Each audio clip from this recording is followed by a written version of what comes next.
ពីប្រកបមុខរបរស្រែចម្ការបងប្អូនប្រជាពលរដ្ឋបានចាប់យករបរផលិតនិងកែច្នៃត្រីងៀតមួយមុខទៀតដើម្បីជួយសម្រួលដល់ជីវភាពរស់នៅប្រចាំថ្ងៃបន្ថែម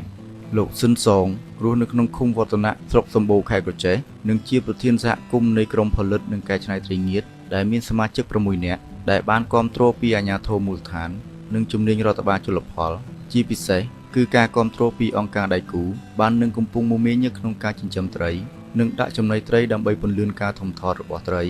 ឲ្យទាន់ទៅនឹងតម្រូវការកម្មង់របស់បងប្អូនអ្នកភូមិនិងភ្ញៀវខាងក្រៅផងដែរខ្ញុំមកថ្ងៃក្រៅពីខ្សែចំការកែច្នៃត្រីបាទយើងមិនទាន់បានដំណើរការល្អនៅឡើយព្រោះដោយសារទឹកចាប់ផ្ដើមដំបូងផ្សព្វផ្សាយក៏មិនទាន់បានលំទលាយគាត់ថាបានមួយចំនួនហើយសហគមន៍ខ្ញុំនៅឃុំវឌ្ឍនៈស្រុកកំពតខេត្តកញ្ចេះហើយមានសមាជិកនឹង6នាក់សហគមន៍ខ្ញុំនឹងបើតាមពិតទៅទឹកចាប់ដំណើរការចុងឆ្នាំ2022ហើយត្រីដែលខ្ញុំកែច្នៃហ្នឹងអត់មានទិញពីណាទេសហគមន៍យើងមានក្រុមចាំត្រីចាំហ្នឹងអត់មានដាក់ចំណីផ្សាយទេបាទដាក់តែបបរដូចជាកតុកចង្កកតុកពោតត្រីរៀលបិលប៉ុណ្ណឹងបាទមានតែ3មុខហើយត្រីរៀលត្រីរស់ហើយត្រីដែងក្នុងភូមិនេះគេគ្រប់គ្រងដែរផលិតផលរបស់សហគមន៍ហ្នឹងដោយសារត្រីនេះយើងកែច្នៃយើងមានអត្តសញ្ញាណច្បាស់លាស់អត់មានផលគីមីហើយការជួយជំរុញឲ្យខ្ញុំបង្កើតក្រុមកែច្នៃនិងផលិតនេះពីអាជ្ញាធរហើយសមូហមូលពីខណ្ឌរដ្ឋបាលជលផលហើយថវិកាជួយពីអង្គការ WWF អង្គការជួយមកសហគមន៍យើងខ្ញុំនេះមានធុងសម្ងួតនោះ4ម៉ាស៊ីនផលិតទឹកកក1ហើយនិងម៉ាស៊ីនវេចខ្ចប់1ហើយសម្ភារៈមួយចំនួនឥឡូវហ្នឹងកំពុងរៀបចំថាចុះបញ្ជី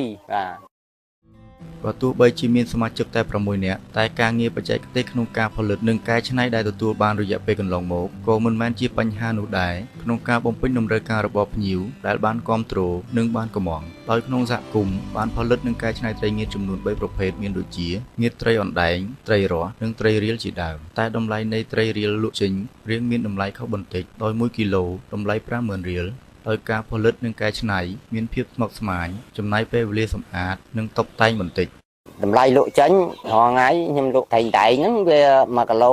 35,000 បាទបើទៅខេត្តបើនៅនេះគេអត់ឲ្យអ៊ុតអីយើងលក់ទៅ 30,000 តែត្រីរស់ក៏តម្លៃប៉ុណ្្នឹងដែរប៉ុន្តែបើត្រីរៀលយើងហូតឆ្អឹងហូតអីអស់អញ្ចឹងលក់ដល់ 50,000 រាល់ថ្ងៃភាគច្រើនខ្ញុំលក់ទៅចេះប៉ុន្តែអត់ទាន់បានបោះឲ្យគេកំងហូបទេហើយទៅពងសោមហ្នឹងខ្លះទៅហើយនឹងអ្នកស្រុកនេះទិញប្រចាំថ្ងៃដែរបើគ្រាន់ថាខែនេះរៀងសបោត្រីអ្នកស្រុកគេច្រើននេសាទលួតគេអញ្ចឹងគេទិញតិចបន្ថែមលើមុខរបរប្រចាំថ្ងៃនិងដើម្បីកាត់បន្ថយការនេសាទខុសច្បាប់ក្នុងទន្លេផងលោកស៊ិនសងប្រធានសហគមន៍បានជំរុញលើកទឹកចិត្តឲ្យមានការចូលរួមចិញ្ចឹមដោយលោកធ្វើការទទួលទិញដើម្បីជួយសម្រួលដល់ជីវភាពនិងដើម្បីបង្កើនការផ្គត់ផ្គង់តម្រូវការភ្ញៀវដោយមានការគាំទ្រពីអាជ្ញាធរជំនាញនិងអង្គការដៃគូក្នុងការទំនាក់ទំនងរូបទីផ្សារដោយក្នុងនោះមានការពង្រឹងលើការចុះបញ្ជីជាសហគមន៍ភូមិមួយផលិតផលមួយរួមនឹងមានការបញ្ជាក់ស្លាកសញ្ញាអត្តសញ្ញាណច្បាស់លាស់ផងដែរ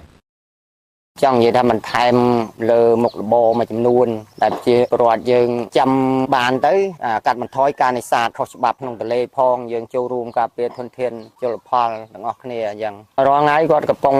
តែចែករឿងទីផ្សារដើម្បីឲ្យយើងនឹងនាំចេញទៅលក់នៅទីរួមខេត្តផ្សេងជួយរកទីផ្សារទីឲ្យអញ្ចឹង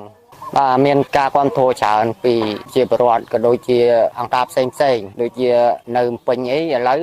ថាត្រីខ្ញុំចេញទៅតាំងពីពណ៌គាត់ដឹងថាត្រីចេញពីវឌ្ឍនៈទៅព្រោះយើងមាន logo អីច្បាស់លាស់អញ្ចឹងគាត់រកតែកម្មង់យើងហើយព្រោះខ្ញុំអាសាទៅតាំងពីពណ៌អញ្ចឹងគេដឹងថាត្រីនេះចេញពីវឌ្ឍនៈក្រោយពីបានចាប់យកមុខរបរផលិតនិងកែច្នៃត្រីងៀតជាសហគមន៍មកលោកស៊ិនសងរួមនឹងសមាជិកហាក់មានជីវភាពប្រែប្រួលមួយកម្រិតដោយមិនចាំបាច់នឿយហត់ក្នុងការចំណាក់ស្រុករកការងារធ្វើជាកម្មករហើយលោកបានបញ្ជាក់ថានឹងខិតខំប្រើប្រាស់ជំនាញទាំងអស់នេះឲ្យអស់លទ្ធភាពតបទៅនឹងអ្វីដែលអាជ្ញាធររួមនឹងអង្គការដៃគូបានជួយនិងអាចបន្តដល់ការបណ្ដុះបណ្ដាលនៅជំនាញដែលមានដល់បងប្អូនដែលមានការចាប់អារម្មណ៍លើមុខរបរនេះក្នុងន័យលើកកម្ពស់កម្រិតជីវភាពប្រជាពលរដ្ឋកាត់បន្ថយភាពក្រីក្រនៅមូលដ្ឋានពីមុនមកហើយនឹងឥឡូវហ្នឹងខុសគ្នាដែរព្រោះពីមុនមកយើងអត់សូវនៅផ្ទះទេយើងដើរទៅជាកម្មករហ្មងទៅដល់ពេលយើងមានមុខរបរអញ្ចឹងក៏យើងរៀងធូរជាងមុនមួយយ៉ាងបាទ សំណូមពរដល់ប្រជាពលរដ្ឋទាំងអស់ជួយគ្រប់គ្រងផលិតផលសហគមន៍យើងខ្ញុំទាំងអស់គ្នាបាទហើយក៏សូមថ្លែងអំណរគុណដល់អាជ្ញាធរក៏ដូចជាខណ្ឌរដ្ឋបាលជលផលនិងអង្គការ WWF ដែលតែងតែជួយគ្រប់គ្រងដល់សហគមន៍យើងខ្ញុំប្រឹងប្រែងឲ្យអស់ពីសមត្ថភាពនិងក៏ចូលរួមការពារធនធានជលផលបាទបើសិនជាបងប្អូនយើងត្រូវការយើងមាន page យើងហើយលេខទូរស័ព្ទយើងនៅក្នុង logo នោះមានស្រាប់បរៀនដែរគ្រាន់ថាមួយរយៈនេះយើងទឹកថ្មីថ្មោងយើងអត់ទាន់ហ៊ានបើកវគ្គបណ្ដុះបណ្ដាលទេគ្រាន់ថាយើងធ្វើខ្លួនយើងឲ្យបានលូនជោគជ័យចាំយើងចាប់ដើមបណ្ដុះបណ្ដាលគេថែមថ្ងៃមុននោះមានខាងនិស្សិតហ្នឹងមកគាត់មកទស្សនកិច្ចនៅហ្នឹងដែរសួរពីរឿងការកែច្នៃយ៉ាងម៉េចយ៉ាងដែរសនំពោទៅបងប្អូនដែលនៅក្រៅប្រទេសហ្នឹងពេលមកស្រុកយើងវិញមានតែការចិញ្ចឹមត្រីឬមួយក៏ចំមាន់ដាំបន្លែអីអាចធូរជាងយើងទៅស្រុកគេបែកប្រពន្ធបែកពីផ្ទះឆ្ងាយខ្ញុំចូល2ឆ្នាំហើយពេលតាំងពីធ្វើត្រីនឹងមកទៅបាននៅជុំគ្រួសារអញ្ចឹងណាហើយទៅគាត់ទៅរស់ស៊ីនៅតាមភូមិហ្នឹងទៅខ្ញុំនៅធ្វើត្រីបានមើលកូនដាំបាយដាំអីឲ្យគាត់អញ្ចឹង